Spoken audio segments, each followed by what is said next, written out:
I am posting a video a day for Dravet to talk about the common myths about Dravet syndrome for Dravet Syndrome Awareness Month. One of the biggest ones I've gotten is she'll grow out of it. Dravet syndrome is lifelong, it is life-limiting, and whilst the seizures may evolve and change, she will forever have developmental, behavioural and other forms of disturbances in her life. There is no cure currently, she will not grow out of it. Another common myth is that it's just epilepsy and can be controlled with medication, which is actually not the case. Dravet syndrome is a severe neurological disorder. Seizures are only one piece of a very big puzzle. We also have sleep disturbances, behavioural issues, a widened gait, eating issues, developmental growth issues. There's many other pieces to the puzzle. It is not just epilepsy. Another myth, if Everly is stable now, that she should stay that way, which isn't the case. Dravet syndrome can change overnight. So we can go from having 9 months seizure free to having 3 seizures in 1 week. We can go from having dozens of daily seizures to none.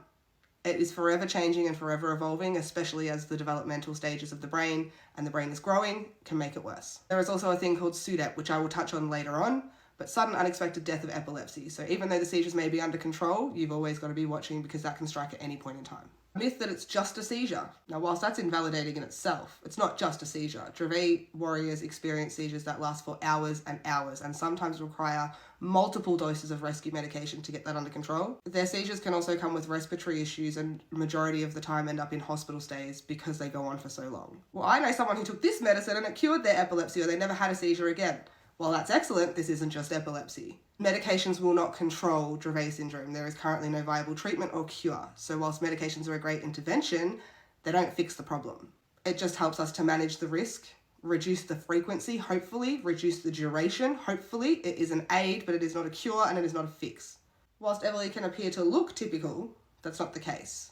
A lot of Dravet warriors look typical, but they require 24/7 monitoring. They may juggle things like feeding tubes and wheelchairs and AFOs or SMOs to help them walk properly. Sleep deprivation is a huge one for every Dravet family. Managing medications, allied health specialists, so just because you can't see it doesn't mean there's not a lot that goes into it. Because someone appears typical doesn't mean that they don't live a really hard life. Anyway, that's common myths about Dravet syndrome for Dravet Syndrome Awareness Month. Make sure that you follow along and you interact with these posts if you want to keep seeing more, and I will see you tomorrow.